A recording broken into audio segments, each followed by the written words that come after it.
I'm Dana Nickel with the Association of Foreign Press Correspondents, and I'm live this afternoon with Ali Cinar. He's a Turkish American journalist that's actually broadcasting in from the White House. How are you doing this afternoon?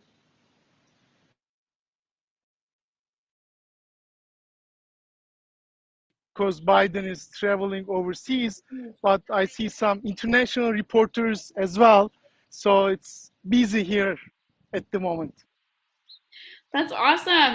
How does it feel to kind of be there as a foreign correspondent, even covering the White House, whether the president is there or not? So this is my second year. Actually, I got my accreditation in 2019. So I was able to cover the last year of Trump administration and now with Biden administration. During Trump administration, because of the COVID, it was strict, but not that strict. I compare with Biden administration's first few months. Trump administration, we haven't seen people who wears masks, but at the beginning, Biden administration, they were more strict than Trump administration. So I had a chance to compare in the White House how the system works. That's amazing. And I see that you actually started out your career as a marketing representative for Fortune 500 companies. I think it's a very interesting transition to go from marketing to journalism. How did you kind of make that decision and find your passion? So when I was a student doing my master degree, I was writing articles for the university's publications. And even I started to work for a Fortune 500 company. There was a Turk of America, and still I'm the correspondent for Turk of America magazine. It's the first and only Turkish American magazine in United States. So I was a reporter. At the beginning, I was writing articles, and I became a correspondent and write articles, have special interviews with the United Nations senior officials, New York City mayor, Bloomberg, and so on. As a side job, actually, I was doing journalism since 2002, actually. That's amazing. And you spoke to earlier how you have been covering the tail end of the Trump administration in 2019 and to the beginning of the Biden administration right now. How do you think, because you're reporting to a Turkish audience, how do you think they perceive Biden versus Trump? So during the election, most of the Turkish Americans or Turkish people mostly was supporting, it seems like, Trump administration because he was more softer than Biden. When you look at the Biden campaign, he was criticizing Turkey, and we see that separation between Turkish Americans and Turkish people. So different perspectives for Biden and Trump administration. But at the end, people comes and goes. I'm talking about the Turkish government as well. It's people to people matters. So the Turkish Americans, which we cover the news here and in Turkey, they are more interested on Turkey-US relationship, no matter who is the president. Mostly US-Turkey has a strong partnership since 1952. So always White House news, State Department news are one of the top news for Turkey. So I was, very lucky to cover the foreign affairs for Turkish audience. That's amazing. And I see that you do a lot of work to help kind of maintain the relationship between the United States and Turkey. How do you think your career as a foreign correspondent for a Turkish audience helps build that relationship up? So first of all, I'm always on the field. I am at the Pentagon, White House. So I'm not just sitting at the office and write articles or news. I'm on the field, come to White House often, talk and attend to press briefings. Last week, as you know, now they lift the COVID requirement restrictions. So including all foreign correspondents, we are able to join the press conferences. So the Turkish audience are able to listen and learn the latest updates from the White House correspondents. Yesterday, Biden and Erdogan met. I had 11 live broadcasting in 6 hours. So it was a crazy day. So I'm really lucky to give the latest developments from the field. That's amazing. And how do you think COVID-19, because you said a lot of your work is in the field, how did the pandemic impact your ability to physically go and be places as a reporter? So, of course, mostly press conferences have been done virtually. Same with the State Department, United Nations. So, especially for 6 months, I'm talking about the last year, it was difficult for us because being in the press briefing room and asking questions one-on-one is different from asking questions virtually because eye contact is very important for us, for the correspondence. So there were some difficulties, and especially for the White House campus, there were restrictions. We had to take PCR tests every day if we want to be on the ground. So takes at least 30 minutes, 1 hour to be on the line, get the PCR test. But it was required and we followed the rules. But overall, we did our job and did our best during the pandemic. That's amazing. And you have been featured in several media outlets, both very major and smaller publications, which is awesome. I see you've done a lot of work with broadcast media as well as print journalism. How would you describe kind of going between the two as a reporter? So, as an example, CNN Turk, it's the official division, Turkish division of CNN, Haber Turk, and other mainstream TV stations also do a live broadcasting for them, as well as I was on Fox Business, Bloomberg, CNBC as a journalist. So I was able to be on the American media as an international foreign correspondent, and at the same time being on the local publication and as well as the big Turkish TV networks. It's very different, of course, when I compare American media versus Turkish media, but over good experiences. I have met a lot of colleagues from the American side and build a great network. So these are the good advantages to learn more and expand my journalism experience. Yeah, exactly. And how important do you think kind of making these contacts, like networking and getting a list of really influential colleagues in your life is to an aspiring foreign correspondent? So, I mean, for journalists, I don't know what's going to happen next year. I mean, I might go and work for a different publication or a different news agency, but keeping the good network is very important because you build your network, you meet a lot of people, and they see your hard work, what you do. When it comes to foreign policy, I have lots of American colleagues. They work for CNN, Fox, and other big major network. When it comes to Turkey-US relationship, they ask what's happening in Turkey, especially the latest developments yesterday, Biden Erdogan. So I share my feedback and they ask questions. So it's a good learning experience for them. It's a good learning experience from them for the American policy. So I can say number one is the network, and number two is possible new opportunities for the career. Definitely. And you've been featured in various broadcast networks for your experience and expertise as a foreign policy official. How do you think that your work as a reporter for Turkish media has kind of helped you be able to have an expertise in that area?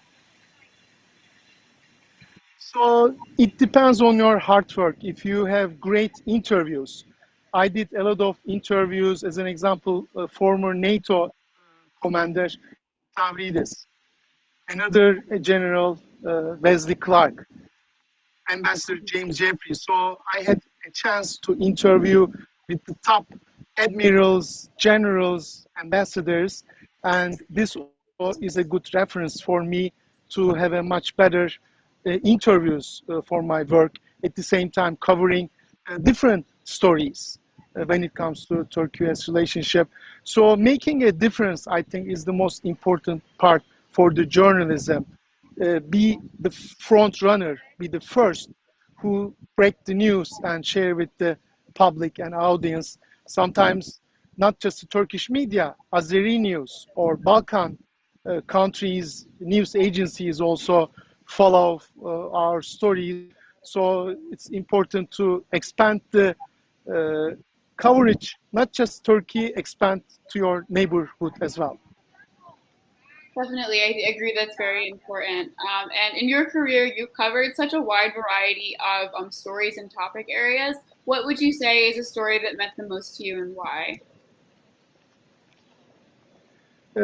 Especially during Trump administration, he hosted Erdogan at the White House 4 hours. It was a record because Turkey and US right now doesn't have a good relationship and a lot of problems between two NATO allies.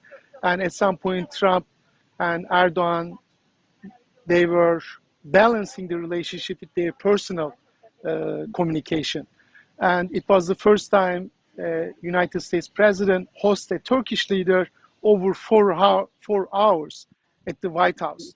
And lots of journalists, we don't know what's happening inside.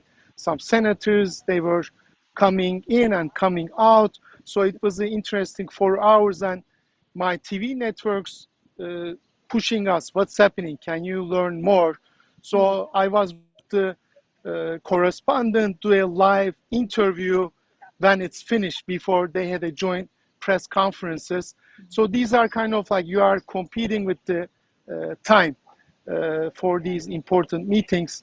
So this is one of them. I have a lot, but it was an interesting moment in 2019 at the White House.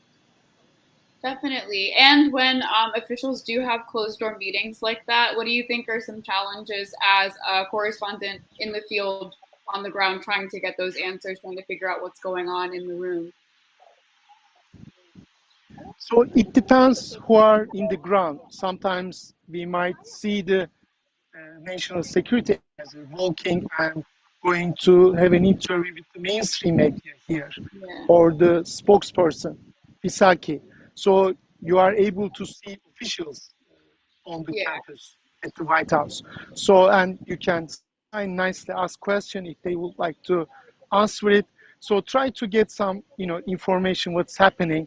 But of course, it's not easy, especially Biden administration, perfect rules. They have a perfect system, regular press meetings and conferences. They keep us posted on a daily basis. So there's a system. If it's foreign affairs related questions, the spokesperson said, I'm going to refer to the State Department. If it's military, Pentagon. So it's very different from the Trump administration. We are seeing more structured relationship with the correspondent at White House. Definitely. And do you think with the structure there is kind of an advantage, or is it a lot of just trying to get people as soon as they're coming in and out of the White House for interviews? I mean, there are advantages and disadvantages. The advantages, now we know the system, and the officials now under Biden administration, they're professional and expert. They have been at the for different roles during Obama administration, so they know the system very well. With the Trump administration new team, it took time to learn how the system is, including to press office as well. For Trump, as you know, all of a sudden he tweets, it's a breaking news. Mm-hmm. Unexpected, everything could happen in 2 seconds. But Biden administration, we know what's going to happen tomorrow. We know the press briefings, and they sent the press releases right away. So it's more systematic. So for breaking news right now, we have less breaking news comparing with the Trump administration. Definitely. And shifting gears a little bit, I've seen that you've done so much incredible, impactful work as a journalist for Turkish media. I wanted to congratulate you on being a recipient of the Ellis Island Medal of Honor in 2019. I thought that was just so amazing and so impressive, and I wanted to belated congratulations. Thank you so much. I am the actually youngest Turkish American received that Ellis Island Medal. Actually, 7 United States presidents also have received that medal. So I'm an immigrant, moved to United States 23 years ago, proud Turkish American, and the United States gave us a lot of opportunities, and being also correspondent and learning a lot. So I appreciate what my home right now gave it to me. So I was very honored to receive that medal with the senior officials in 2019. Yeah, definitely. It was very impressive. I was very glad to see it.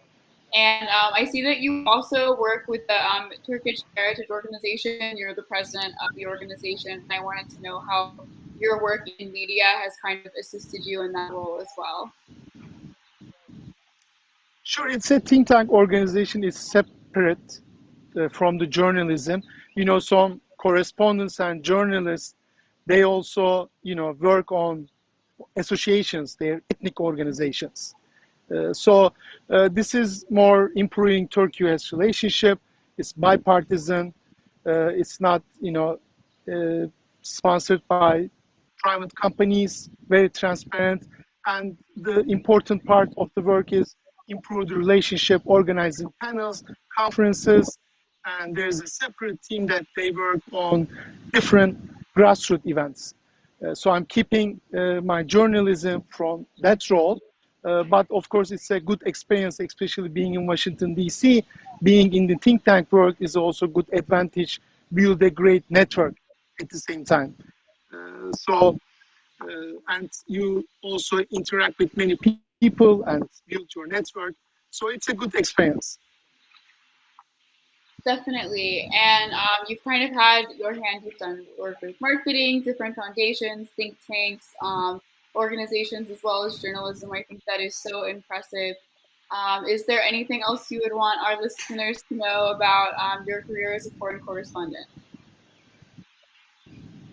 So first of all, I'm very honored to join your program, and also I'm very happy to be a member of the association.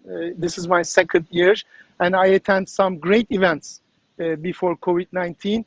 So our organization, I can say, is doing an amazing job to bring all foreign correspondents, especially in New York, because I'm commuting back and forth New York to DC. So I'm very pleased to be one of your members at the association, and hopefully after the pandemic I'll be joining your events on a regular basis. Before I finish, I would like to also show you around, if you would like to show our members to the Yes. White House, Oh my if you gosh, would I'm like. sure I would love a tour, and I'm sure everyone else would love a quick tour. Thank you so much. Yes. So let me show you. So this is the main White House, of course.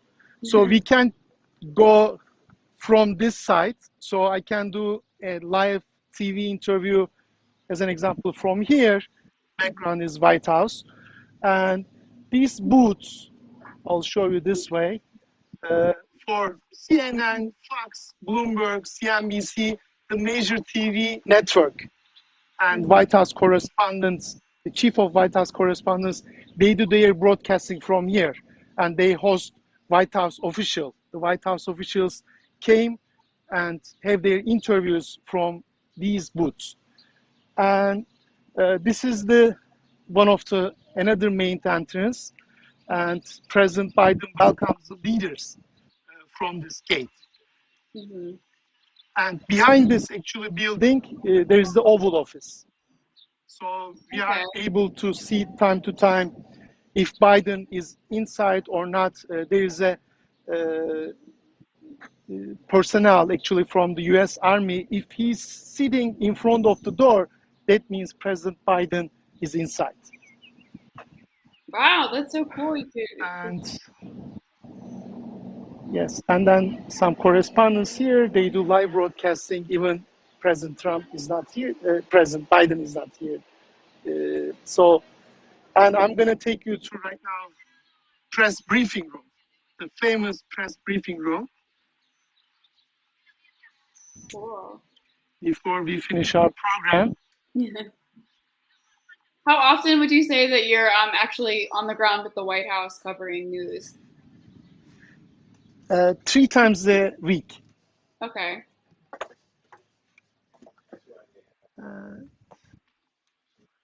Wow. This is the press briefing room.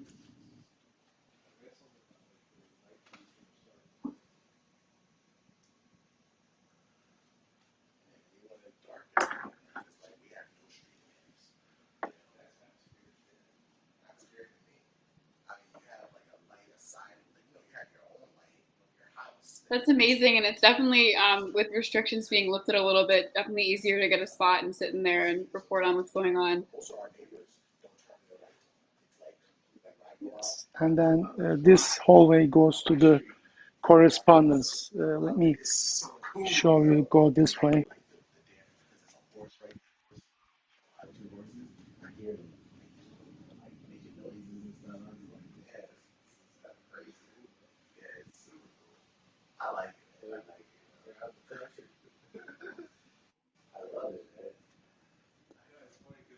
And then these are the journalist correspondence cubicles, I can say. Fox News, and it goes.